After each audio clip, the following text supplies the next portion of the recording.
Hello students, स्वागत है एक बार फिर से आप सबका। तो चलिए शुरू करते हैं अपने नेक्स्ट चैप्टर से, चैप्टर नंबर 2, जिसका नाम है गाउस का नियम व उसके अनुप्रयोग। तो अपना जो चैप्टर है वो है गाउस के नियम पर, गाउस के नियम व इसके अनुप्रयोग। अब ये अनुप्रयोग का मतलब क्या होता है, इंग्लिश में अपने इसको कह सकते हैं एप्लीकेशन, ठीक है। लेकिन ये एप्लीकेशन से क्या समझ में आता है, तो देखो गाउस का नियम अपने पढ़ेंगे, उस गाउस के नियम को हम कहाँ अप्लाई करें और उस गाउस के नियम से हमें क्या पता चलेगा, विद्युत क्षेत्र वगैरह, तो वही है अनुप्रयोग। तो अनुप्रयोग में हम गाउस के नियम को अलग अलग केसेस में अप्लाई करेंगे और वहां से हम विद्युत क्षेत्र को ज्ञात करेंगे। तो इस चैप्टर की शुरुआत जो है वो है अपना टॉपिक, शुरुआत का पहला टॉपिक है जिसका नाम है विद्युत फ्लक्स। ओके, तो इस टॉपिक को समझने से पहले अपने फर्स्ट चैप्टर के बारे में थोड़ा देखते हैं। तो फर्स्ट चैप्टर के अंदर अपने विद्युत क्षेत्र के बारे में पढ़ा, बिंदु आवेश के कारण विद्युत क्षेत्र पढ़ा, द्विध्रुव के कारण विद्युत क्षेत्र पढ़ लिया। अब क्वेश्चन ये आता है कि यदि आवेश किसी आकृति पर हो, मतलब कि किसी चालक तार पर हो, पृष्ठ पर हो, गोले में हो या गोले के ऊपर हो, अचालक गोला है या कुचालक गोला है, तो उसके मतलब कि अंदर आयतन में भी होता है। तो उस स्थिति में इन सब चीजों के कारण विद्युत क्षेत्र कैसे ज्ञात होगा, तो वो हमें गाउस का नियम बताता है।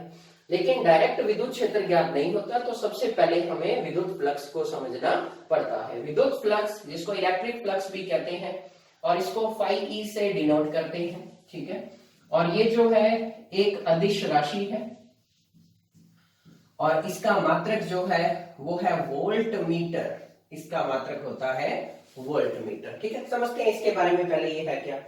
तो देखो ये अपने पास एक समान विद्युत क्षेत्र है, इस एक समान विद्युत क्षेत्र में यदि मैं किसी पृष्ठ को रखूं या किसी भी मतलब की आकृति को रखूं कुछ इस तरह से, तो उस आकृति के लंबवत विद्युत क्षेत्र रेखाएं गुजरेंगी।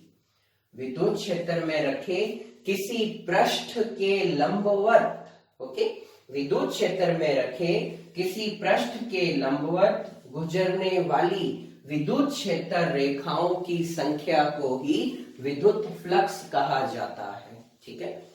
यानी कि जैसे ये इधर से मान लो विद्युत क्षेत्र आ रहा है कुछ इस तरह से, इधर से इधर की ओर, यहां मैंने कोई आकृति रखी तो उसमें से जो विद्युत क्षेत्र रेखाएं गुजरी, उन्हीं विद्युत क्षेत्र रेखाओं को हम विद्युत फ्लक्स कहते हैं। यानी कि ये अपने पास है विद्युत क्षेत्र और ये है क्षेत्रफल, कोई पृष्ठ, इस पृष्ठ का क्षेत्रफल है एस वेक्टर। तो विद्युत फ्लक्स का फॉर्मूला कुछ इस तरह से हो जाएगा, फाई ई बराबर ई वेक्टर डॉट एस वेक्टर, यानी कि E S cos theta. Okay, अब जो है थीटा विद्युत क्षेत्र की दिशा और क्षेत्रफल की दिशा के बीच का कोण होता है। अब ये क्षेत्रफल की दिशा क्या है, सदिश क्षेत्रफल भी कह सकते हैं। तो देखो जैसे ये अपने पास डस्टर है, इस सरफेस की डायरेक्शन इस सरफेस के लंबवत ऊपर की ओर है, इसकी डायरेक्शन इधर की ओर है, इसकी इधर की ओर है। तो हर सरफेस की डायरेक्शन होती है, जैसे इस व्हाइट बोर्ड की डायरेक्शन इस तल के लंबवत बाहर की ओर है, ओके, ठीक है। तो अगर मैं बात करूं किसी घन की, माना ये अपने पास कोई क्यूब है या घन है इस तरह से, अगर यहां अपने को डायरेक्शन समझनी है, इस सरफेस की डायरेक्शन ऊपर की ओर, इस सरफेस की डायरेक्शन इधर की ओर इधर, इस सरफेस की नीचे, इस सरफेस की इधर, तो इस तरह से कुछ डायरेक्शन होती हैं। तो विद्युत फ्लक्स क्या होता है, विद्युत क्षेत्र में रखे किसी पृष्ठ के विलंबवत गुजरने वाली विद्युत क्षेत्र रेखाओं की संख्या विद्युत फ्लक्स कहलाती है। अब देखो ये जो हमने क्षेत्रफल रखा है, यहाँ पर ये पृष्ठ रखा है, ये एक सममित पृष्ठ है, मतलब कि इसका क्षेत्रफल जो है वो डिफाइंड है। अगर ये वर्ग होगा तो क्षेत्रफल जो है भुजा स्क्वायर होगा, अगर ये आयत होगा तो क्षेत्रफल लंबाई इंटू चौड़ाई होगा, अगर ये वृत्त होगा तो क्षेत्रफल इसका पाई आर स्क्वायर होगा, ठीक है, कुछ इसी तरह से। लेकिन क्या होगा कि यदि अगर अपने पास जो पृष्ठ है वो सममित नहीं असममित आकृति का है, तो इस स्थिति में हम उस सतह को छोटे छोटे अल्प भागों में बांट लेंगे, कुछ इस तरह से बांट लिया। अब ये अपने पास छोटे छोटे क्षेत्रफल अल्पांश मिल गए, जैसे ये अपने पास एक छोटा सा क्षेत्रफल अल्पांश है। अल्पांश का मतलब पूरे क्षेत्रफल का एक छोटा सा भाग, ठीक है। मैं मानता हूं कि इससे जो विद्युत क्षेत्र संबंधित है या जा रहा है वो इधर की ओर है, और माना इस क्षेत्रफल अल्पांश की दिशा इधर की ओर है, और दोनों के बीच बनने वाला जो कोण है वो अपने पास क्या है, थीटा। क्योंकि ये क्षेत्रफल अल्पांश छोटा सा है तो मैं इसको नाम दूंगा ds वेक्टर, ठीक है। अब इस छोटे से अल्प क्षेत्रफल से गुजरने वाला विद्युत फ्लक्स भी थोड़ा सा होगा, तो विद्युत फ्लक्स कितना होगा, E vector dot ds vector, ठीक है। ये केवल इस छोटे से अल्प भाग से गुजरने वाला विद्युत फ्लक्स ही आया अपने पास।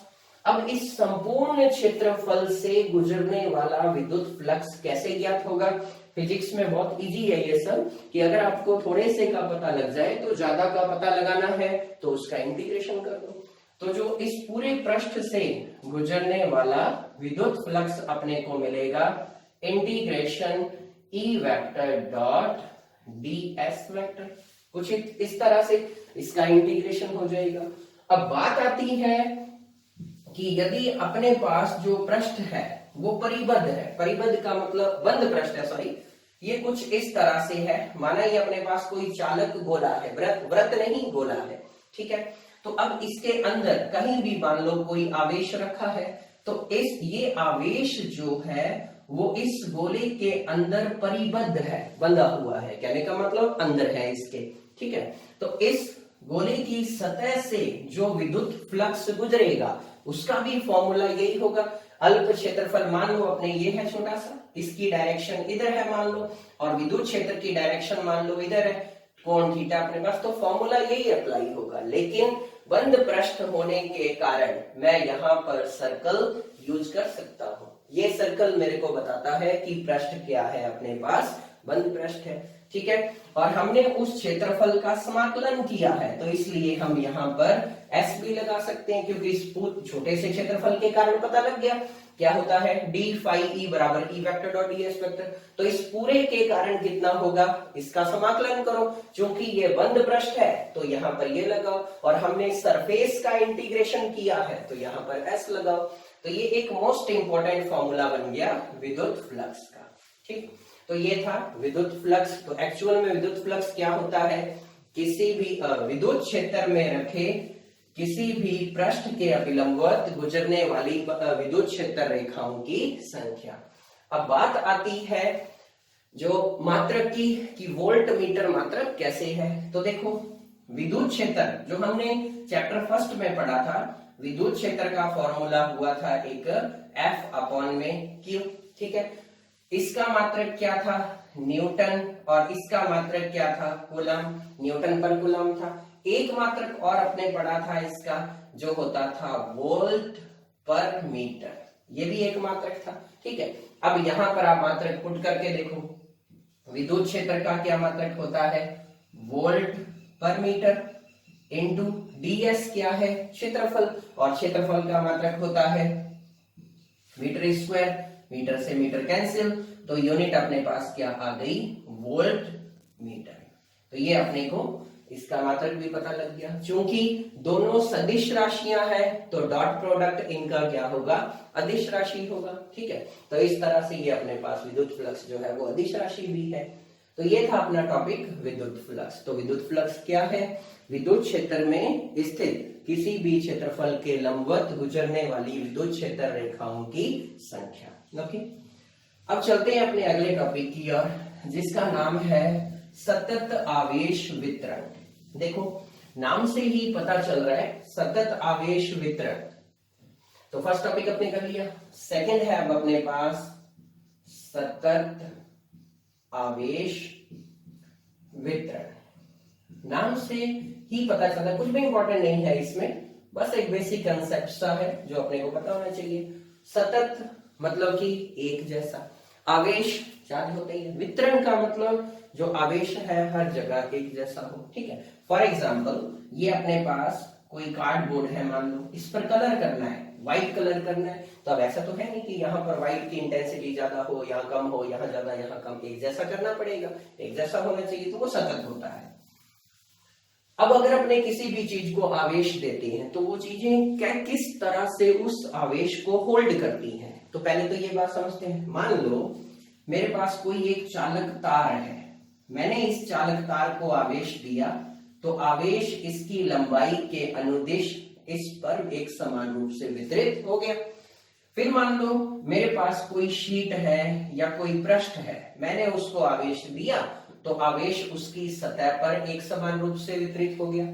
फिर क्या होता है कि मान लो अपने पास कोई कुचालक गोला है, ठीक है, पूरा ठोस है एकदम, जहां उसको आवेश देंगे आवेश वहीं रहेगा, ठीक, क्योंकि आवेश को इधर उधर जाने के लिए वो चालक नहीं है। तो अब देखो आवेश किस तरह से वितरित हो रहा है, एक लाइन के रूप में वितरित हो रहा है, एक पृष्ठ के रूप में वितरित हो रहा है, और एक पूरे आयतन के रूप में वितरित हो रहा है। तो इस तरह से मैं चाहूं तो सतत आवेश वितरण को 3 भागों में बांट सकता हूं। कौन सा? एक तो हो जाएगा रेखीय आवेश वितरण, ठीक है, और दूसरा हो जाएगा पृष्ठ आवेश वितरण, और तीसरा हो जाएगा आयतन आवेश वितरण, यानी कि आयतन के रूप में भी वितरित कर सकते हैं। अब रेखीय आवेश वितरण को समझते हैं। तो सबसे पहले देखो कुछ एक फॉर्मूले हैं, जैसे डेंसिटी इक्वल्स टू क्या होता है, द्रव्यमान बटा में आयतन, घनत्व बराबर होता है द्रव्यमान बटा में आयतन, ठीक है।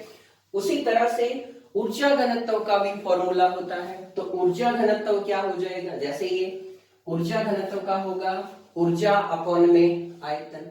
आवेश घनत्व का क्या होगा, आवेश अपॉन में आयतन भी हो सकता है, आवेश अपॉन में ये पृष्ठ का मतलब कि ये भी हो सकता है, ठीक है, और आवेश अपॉन में जो है लंबाई वो भी हो सकता है। देखो कैसे, तो सबसे पहले अपने देखते हैं रेखीय आवेश वितरण के बारे में, ठीक है। तो यदि आवेश किसी चालक तार पर एक समान रूप से वितरित है तो हम उसे रेखीय आवेश वितरण कहते हैं। यानी कि आवेश अगर चालक तार पर है तो हम उसे रेखीय आवेश वितरण कहेंगे। और इसमें भी एक पॉइंट आता है रेखीय आवेश घनत्व, ठीक है, रेखीय आवेश घनत्व, जिसको हम लैम्डा से डिनोट करते हैं। डायरेक्ट फॉर्मूला है, बाकी कुछ भी नहीं। तो लैम्डा बराबर होता है Q अपॉन L, ठीक। कैसे परिभाषित होगा, इकाई लंबाई पर उपस्थित आवेश रेखीय आवेश घनत्व कहलाता है। या मैं ये भी कह सकता हूं dQ अपॉन dL, अगर लंबाई थोड़ी सी है तो आवेश भी थोड़ा सा होगा, लेकिन बात तो इनका जो रेशियो आएगा वो तो फिक्स है, ओके। तो यहां भी फॉर्मूला, ये परिभाषा क्या बनी, इकाई लंबाई पर उपस्थित आवेश। अगर मैं बात करूं एवरेज लेंथ आवेश की और एवरेज लेंथ की, तो भी वही बात है, ठीक है। मात्रक क्या होगा, आवेश का मात्रक कूलाम और लंबाई का मात्रक मीटर, कूलाम पर मीटर। तो ये कुछ इंपॉर्टेंट फॉर्मूले हैं जो अपने को कंडीशन के हिसाब से यूज करने हैं। तो यहां से Q बराबर हो जाएगा लैम्डा इंटू L, ठीक है। इसी तरह से आता है पृष्ठ आवेश वितरण। तो यदि आवेश किसी पृष्ठ पर वितरित है तो उसे पृष्ठ आवेश वितरण कहा जाता है। और जिस तरह से इसमें आया रेखीय आवेश घनत्व, तो वहां आ जाता है पृष्ठ आवेश घनत्व। पृष्ठ आवेश घनत्व का मतलब इकाई क्षेत्रफल पर वितरित आवेश या इकाई क्षेत्रफल पर उपस्थित आवेश। इसका फॉर्मूला, इसको हम डिनोट करते हैं सिग्मा से। तो फॉर्मूला इसका होता है sigma equals to Q upon में S, चाहो तो A लिख लो, या dQ अपॉन ds, या delta Q upon delta S। मात्रक हो जाएगा कूलाम पर मीटर स्क्वायर, और यहां से Q बराबर सिग्मा इंटू S। इसी तरह से तीसरा आता है आयतन आवेश वितरण। यदि आवेश आयतन के रूप में वितरित है, या अपने ये भी कह सकते हैं एक और आयतन आवेश घनत्व, रो से डिनोट करो, तो रो इक्वल्स टू हो जाएगा आवेश बटा में आयतन, अल्प आवेश बटा में अल्पायतन, डेल्टा Q बटा में डेल्टा V, और इसका मात्रक कूलाम पर मीटर क्यूब। तो बस ये 3 फॉर्मूले इंपॉर्टेंट है जिनको आपने समझना था, जो आगे एप्लीकेबल होंगे। ओके, तो इन फॉर्मूलों पर ध्यान दो। तो फॉर्मूला था अपना सबसे पहले रेखीय आवेश घनत्व lambda equals to Q by L. दूसरा था पृष्ठ आवेश घनत्व sigma equals to Q by S. तीसरा था आयतन आवेश घनत्व rho equals to Q by V. इकाई लंबाई पर उपस्थित आवेश रेखीय आवेश घनत्व, इकाई क्षेत्रफल पर उपस्थित आवेश पृष्ठ आवेश घनत्व, इकाई आयतन में उपस्थित आवेश आयतन आवेश घनत्व। तो यहां से Q बराबर लैम्डा L, Q बराबर सिग्मा S, Q बराबर रो V। अब बात आती है कि कौन से फॉर्मूले को कब यूज करना है। ओके, तो देखो, अगर मैं आपको ऑप्शन दूं कि अपने पास कोई एक वायर है और आवेश उस वायर पर या चालक तार पर वितरित है, तो बताओ कौन सा फॉर्मूला यूज करोगे। तो सिंपल सी बात है, रेखीय आवेश घनत्व वाला यूज होगा, यानी कि Q equals to lambda L। अब मैं आपको बोलूं आवेश किसी चालक गोले की सतह पर है, यानी कि उसके पृष्ठ पर है, तो ये, और अगर आयतन में है तो ये यूज होगा। तो इस तरह से ये 3 इंपॉर्टेंट फॉर्मूले थे। अब हम इन तीनों के कारण विद्युत क्षेत्र भी ज्ञात कर सकते हैं। जैसे सबसे पहले रेखीय आवेश वितरण के कारण विद्युत क्षेत्र। ठीक, तो नंबर 1 अपने पढ़ते हैं, रेखीय आवेश वितरण के कारण, रेखीय आवेश वितरण के कारण विद्युत क्षेत्र। तो देखो इसको, रेखीय आवेश वितरण के कारण विद्युत क्षेत्र है। तो माना ये अपने पास कोई एक चालक तार है। ठीक, इस चालक तार पर एक समान रूप से कोई प्लस आवेश जो है वो वितरित है। ठीक, अब मैंने क्या किया, इस चालक तार का एक अल्प भाग ले लिया, ये छोटा सा भाग, इस भाग की लंबाई है dl। ठीक, और इस भाग से r दूरी पर बिंदु P स्थित है। ओके, एकदम। अब मैं आपको बोलूं, क्योंकि ये अल्प भाग है तो इस पर आवेश भी अल्प होगा, dq। तो इस अल्प भाग के कारण, इस अल्प भाग पर उपस्थित आवेश के कारण r दूरी पर विद्युत क्षेत्र कितना होगा। कॉमन फॉर्मूला हम क्या जानते हैं, बिंदु आवेश। अल्प भाग को मैं बिंदु आवेश की भांति भी मान सकता हूं, और बिंदु आवेश के कारण होता है kq अपॉन में r²। ये अपना फॉर्मूला है जो पढ़ा हुआ है फर्स्ट चैप्टर में। तो इस अल्प भाग के कारण विद्युत क्षेत्र भी थोड़ा सा होगा, dE बराबर क्या हो जाएगा, k, लेकिन q की जगह क्या आएगा, dq अपॉन r²। और अगर सदिश रूप चल रहा है तो अपने कुछ इस तरह से हो जाएगा। अब इस संपूर्ण वायर के कारण कितना हो जाएगा, इंटीग्रेशन कर दो, तो E वेक्टर बराबर integration k dq upon r², ये हो गया। अब देखो, इंटीग्रेशन में अपने को क्या करना है, तो ये अपने पास dq है। ठीक है, अब डायरेक्ट इसका q नहीं होगा, dq, चूंकि ये वायर है तो यहाँ रेखीय आवेश घनत्व यूज होगा, और हम जानते हैं लैम्डा बराबर q अपॉन l होता है। लेकिन कंडीशन क्या है, यहाँ क्या है, dq है, तो lambda equals to dq upon में dl भी हो जाएगा। ओके, तो यहां से dq बराबर क्या आ गया अपने पास, लैम्डा इंटू dl। तो dq की जगह ये वैल्यू पुट हो जाएगी, तो कुछ अपने को इस तरह से मिलेगा, E वेक्टर बराबर इंटीग्रेशन के lambda dl upon r², okay. अब जो चीजें कांस्टेंट है वो आ जाएगा बाहर, तो E वेक्टर इक्वल्स टू हो जाएगा k लैम्डा, ये दोनों बाहर।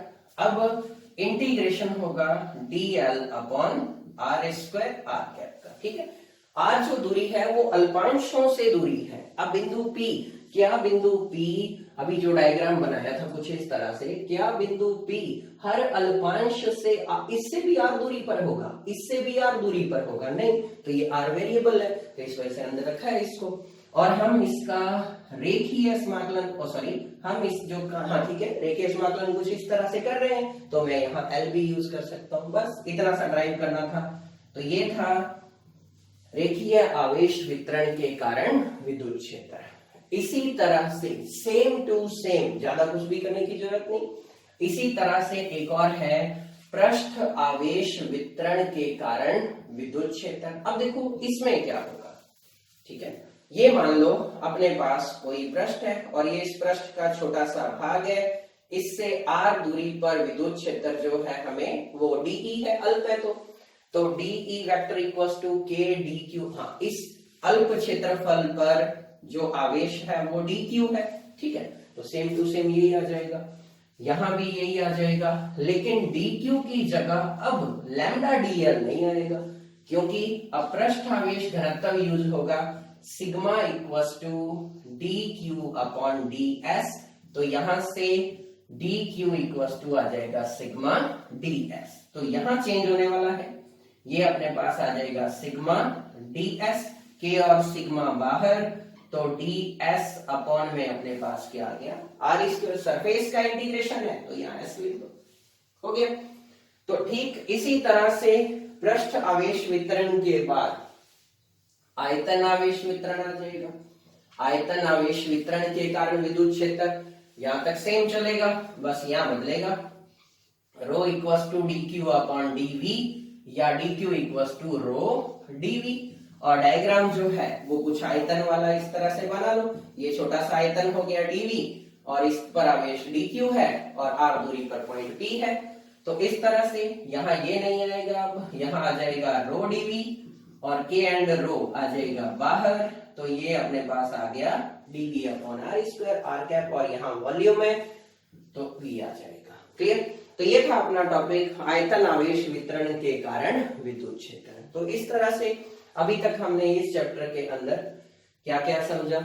सबसे पहले समझा विद्युत फ्लक्स क्या होता है, विद्युत क्षेत्र में रखे किसी पृष्ठ के लंबवत गुजरने वाला विद्युत क्षेत्र रेखाएं विद्युत फ्लक्स है। फिर हमने एक मतलब कि असममित आकृति के कारण पढ़ा, फिर हमने कुछ इंपॉर्टेंट फॉर्मूले पढ़े और उसके बाद उनके कारण या उन्हीं को अप्लाई कर कर अलग अलग जगह पर अलग अलग तरीकों से विद्युत क्षेत्र के बारे में पढ़ा। ठीक है, अब जो है अपने इस चैप्टर का टॉपिक आता है गाउस का नियम। ओके, तो गाउस का नियम क्या कहता है, बड़े ध्यान से इसको समझना।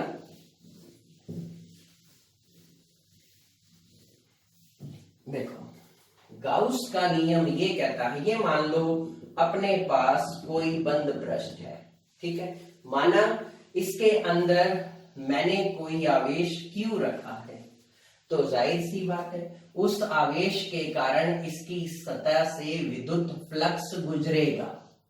ठीक है, इसकी सतह से विद्युत क्षेत्र गुजरेगा जिसको हम विद्युत फ्लक्स कहेंगे। ओके, बंद पृष्ठ से। अब ये जो विद्युत फ्लक्स है ये किसके इक्वल होगा, यहां से गुजरेगा वहां से, हर जगह से मतलब गुजरेगा। ओके, तो ये जो विद्युत फ्लक्स है यह विद्युत फ्लक्स उस बंद पृष्ठ द्वारा परिबद्ध समस्त आवेश तथा 1/ε0 के गुणनफल के बराबर होता है।